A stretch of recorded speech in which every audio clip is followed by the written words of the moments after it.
लापरवाही सामने आई है। जोधपुर से एक चौंकाने वाला मामला सामने आया। एम्स अस्पताल में लापरवाही से मरीज की जान जाने के बाद अब महात्मा गांधी अस्पताल में भी वैसी ही लापरवाही दोहराई गई।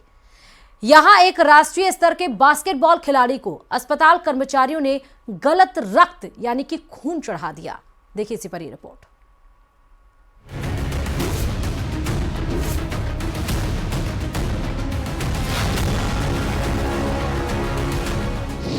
जोधपुर के एमजीएच में भारी लापरवाही, नेशनल खिलाड़ी को चढ़ाया गलत रक्त। मना करने के बाद भी कर्मचारियों ने की अनदेखी।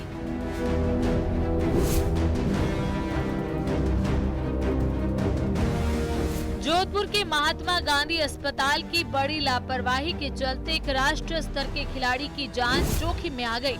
जिस खून को कॉटेज नंबर 6 में भर्ती एक महिला को चढ़ाया जाना था, उसे कॉटेज नंबर 4 में भर्ती बास्केटबॉल खिलाड़ी हर्षवर्धन को चढ़ा दिया गया।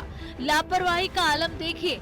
हर्षवर्धन ने अस्पताल कर्मचारियों को ये कहते हुए अलर्ट भी किया था कि उसका खून ए पॉजिटिव है, जबकि लाया गया खून बी पॉजिटिव था।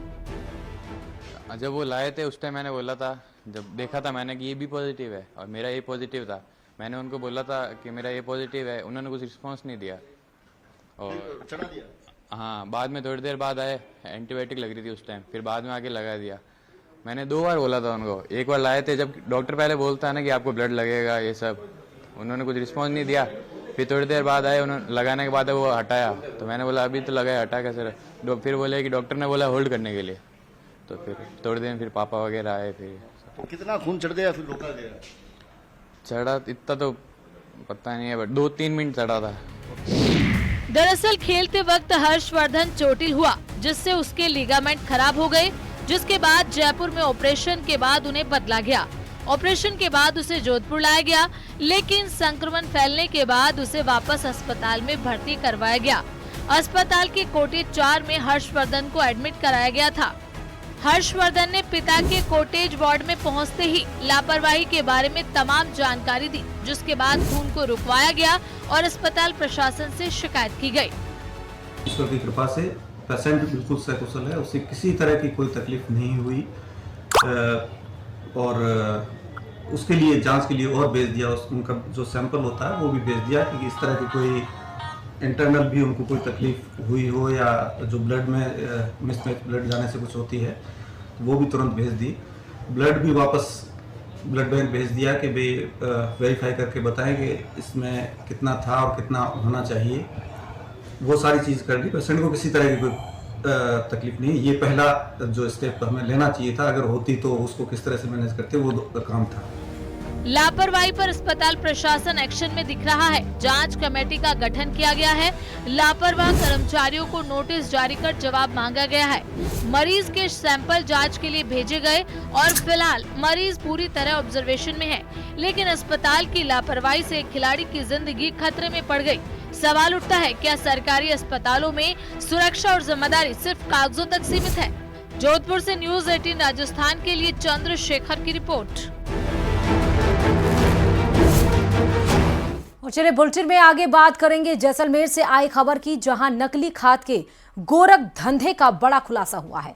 कृषि विभाग और पुलिस की टीम ने उदयनगर में एक मकान में चल रही नकली डीएपी खाद बनाने की मिनी फैक्ट्री पर छापा मारकर बड़ी कार्रवाई को अंजाम दिया। टीम ने मौके से नकली डीएपी से भरे 88 बैग जब्त किए, जिनकी बाजार में कीमत लाखों में बताई जा रही है। कार्रवाई के दौरान पुलिस और कृषि विभाग की टीम को नकली डीएपी बनाने के इस अवैध ठिकाने से भारी मात्रा में नामी कंपनियों के खाली कट्टे और पैकिंग सामग्री भी मिली है।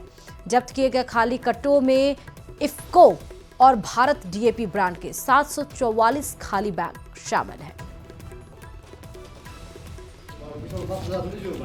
कोई फर्टिलाइजर पैकिंग हो रही है डीएपी की, अन्य कोई ब्रांड में ये आईपीएल और इफ्को में पैकिंग की जा रही है और उसके पता पड़ा तो हम लोग आए, कृषि अधिकारी, डिप्टी डायरेक्टर, असिस्टेंट डायरेक्टर और फील्ड स्टाफ साथ में गवाहों की उपस्थिति में हमने सारा ये देखा, तो वास्तव में लगा कि भाई कोई डीएपी पैकिंग हो रही है, जबकि इनके पास न कोई लाइसेंस है पैकिंग का, न कोई बेचने का लाइसेंस है।